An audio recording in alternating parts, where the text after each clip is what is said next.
अब कॉलेज में एडमिशन होगा आसान। राज्य सरकार ने लॉन्च किया ऑनलाइन पोर्टल। पश्चिम बंगाल की राज्य सरकार के उच्च शिक्षा विभाग ने मंगलवार को एक नया सेंट्रलाइज्ड एडमिशन पोर्टल यानी WBCAP लॉन्च किया है, जिससे अब छात्रों को कॉलेज में एडमिशन लेना और भी आसान हो जाएगा। इस पोर्टल के जरिए छात्र 18 जून सुबह 10 बजे से ऑनलाइन आवेदन कर सकते हैं। राज्य के शिक्षा मंत्री ब्रात्य बासु ने बताया कि इस नए सिस्टम से राज्य के 17 विश्वविद्यालयों और 460 सरकारी व सहायता प्राप्त कॉलेजों में अंडर ग्रेजुएट यानी यूजी कोर्स में एडमिशन लिया जा सकता है। अब एक ही मोबाइल नंबर पर OTP आएगा, जिससे लॉगिन में कोई दिक्कत नहीं होगी। पहले मोबाइल और ईमेल दोनों पर OTP आता था, जिससे कई बार गड़बड़ी होती थी। तो चलिए अब आपको बताते हैं कि आखिर क्या क्या है इस नए पोर्टल में।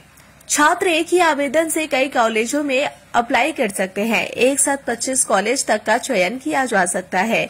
कॉलेज में जाकर प्रोविजनल एडमिशन लेने की जरूरत नहीं होगी। अब सब कुछ ऑनलाइन होगा। फीस भरने के लिए ऑनलाइन पेमेंट गेटवे है, कोई एक्स्ट्रा चार्ज नहीं लगेगा। अगर किसी को पहले पसंद का कॉलेज नहीं मिला तो आगे चलकर अपग्रेडेशन का मौका मिलेगा। छात्रों को SMS और ईमेल के जरिए लगातार जानकारी मिलती रहेगी। एक नया AI चैटबॉट बीना भी लॉन्च किया गया है, जो छात्रों के सवालों के जवाब देगा।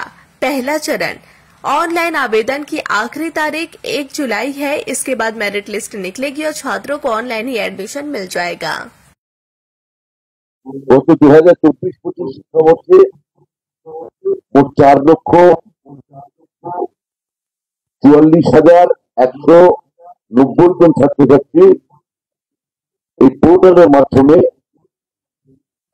সরকার ঘোষিত 16টি বিশ্ববিদ্যালয়ে অধীনে মোট 431টি কলেজে ভর্তি হয়েছে। এই ভর্তির প্রক্রিয়া নিয়ে কোথাও কোন রকম অস্বচ্ছতার অভিযোগ ওঠেনি এবং সমস্ত প্রক্রিয়াটি নির্বিঘ্নে সমাপ্ত হয়েছিল।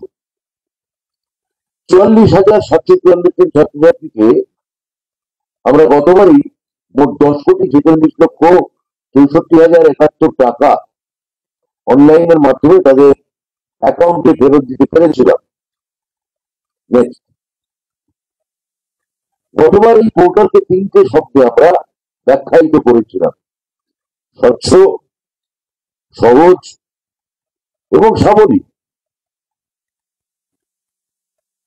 এই বছর উচ্চশিক্ষা বিভাগ 17টি সরকার ঘোষিত অনুমোদনকারী বিশ্ববিদ্যালয়ের অধীনে মোট 460খানা সরকারি এবং সরকার ঘোষিত কলেজে কেন্দ্রীয় অনলাইন পোর্টালের মাধ্যমে ভর্তির ব্যবস্থা করতে চলেছে। আগামীকাল অর্থাৎ 18 জুন সকাল 10টাতে এই পোর্টালের মাধ্যমে আবেদন করা যাবে। এই আবেদন সম্পূর্ণ বিনামূল্যে করা যাবে। প্রথমে শিক্ষার্থীকে কিছু তথ্য দিয়ে একবার রেজিস্ট্রেশন করতে হবে। রেজিস্ট্রেশন হয়ে যাওয়ার পর আবেদনকারী একটি ইউজার আইডি এবং পাসওয়ার্ড পাবে, যার ভিত্তিতে সে লগইন করতে পারবে। একজন শিক্ষার্থী সর্বোচ্চ 25টি ভর্তি হওয়ার আবেদন করতে পারবে তার পছন্দের কলেজের ক্রমানুযায়ী। আবেদন করার শেষ সময়সীমা পর্যন্ত সে তার পছন্দের কলেজের তালিকা এবং বিষয় বদলাতে পারে। টাকা জমা দেওয়ার জন্য এবার 3টি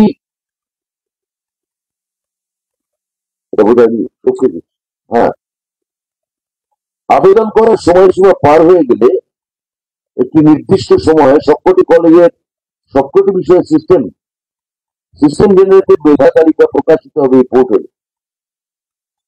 প্রথম ফেজে আবেদন করার সময়সীমা শেষ হবে 1 জুলাই। ছাত্রছাত্রীরা তাদের মেধা এবং পছন্দের ভিত্তিতে সর্বোচ্চ যে বিষয়টি পাবে তাতে অনলাইন এই পোর্টালের মাধ্যমে সে টাকা জমা দিয়ে প্রভিশনাল অ্যাডমিশন ওই ছাত্র বা ছাত্রী নিতে পারবেন। প্রথম ফেজে আবেদন করার সময়সীমা হচ্ছে 1 জুলাই পর্যন্ত। টাকা জমা দেওয়ার জন্য এইবার 3টি পেমেন্ট গেটওয়ের ব্যবস্থা করা হয়েছে। এই গেটওয়ের মাধ্যমে টাকা দেওয়ার সময় যে চার্জ লাগবে সেটিও ছাত্রছাত্রীকে বহন করতে হবে না। রাজ্য সরকার এই ব্যয়ভার বহন করবে। একবার মাত্র আবেদনের ভিত্তিতেই ছাত্রছাত্রীরা তাদের পছন্দের একাধিক কলেজে আবেদন করতে পারে। সম্পূর্ণ স্বচ্ছতার সঙ্গে কম্পিউটারকৃত মেধা তালিকার সুবিধা নিয়ে তাদের মেধার ভিত্তিতে প্রাপ্ত সর্বোচ্চ পছন্দের কলেজে তাদের পছন্দের বিষয় নিয়ে ছাত্রছাত্রীরা পড়তে পারবেন। প্রফেশনাল অ্যাডমিশন নেওয়ার জন্য কোনো শিক্ষার্থীকে সংশোধিত কলেজে যেতে হবে না। প্রথম দফায় সবার ভর্তি প্রক্রিয়া সম্পূর্ণ হয়ে যাওয়ার পর কলেজগুলিতে বিভিন্ন বিষয়ে ফাঁকা আসন সংখ্যার ভিত্তিতে পুনরায় আবার একটি মেধা তালিকা প্রকাশিত হবে। এই মেধা তালিকায় ছাত্রছাত্রীরা তাদের পছন্দের আসন যা আগের মেধা তালিকার ভিত্তিতে তারা পাননি সেগুলো ফাঁকা থাকলে সেগুলোকে তারা এবার মেধার ভিত্তিতে আবার সুযোগ বা আপগ্রেডেশনের সুযোগ পাবেন। আপগ্রেডেশনের সুযোগ পেয়ে তারা ভর্তি হতে চাইলে নতুন আসনে যখন ভর্তি হতে তখন যে টাকা লাগবে তা যদি আগেই যে টাকা দিয়ে তারা ভর্তি হয়েছিলেন তার থেকে যদি বেশি হয় তাহলে কেবলমাত্র অতিরিক্ত টাকা দিলেই তারা ভর্তি হতে পারবেন। আবার নতুন করে পুরো টাকা তাদের দিতে হবে না।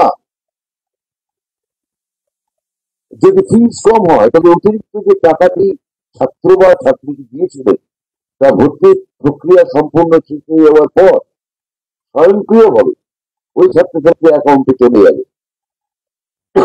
এটার জন্য অতিরিক্ত কোনো আবেদন করার প্রয়োজন পড়বে না।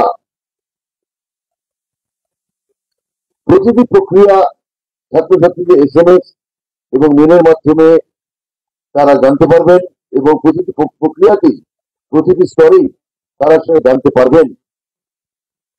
এই প্রক্রিয়ার বিশেষত্ব হলো এই যে একজন আবেদনকারী একটি মাত্র আসন পূর্ণ করতে পারবেন।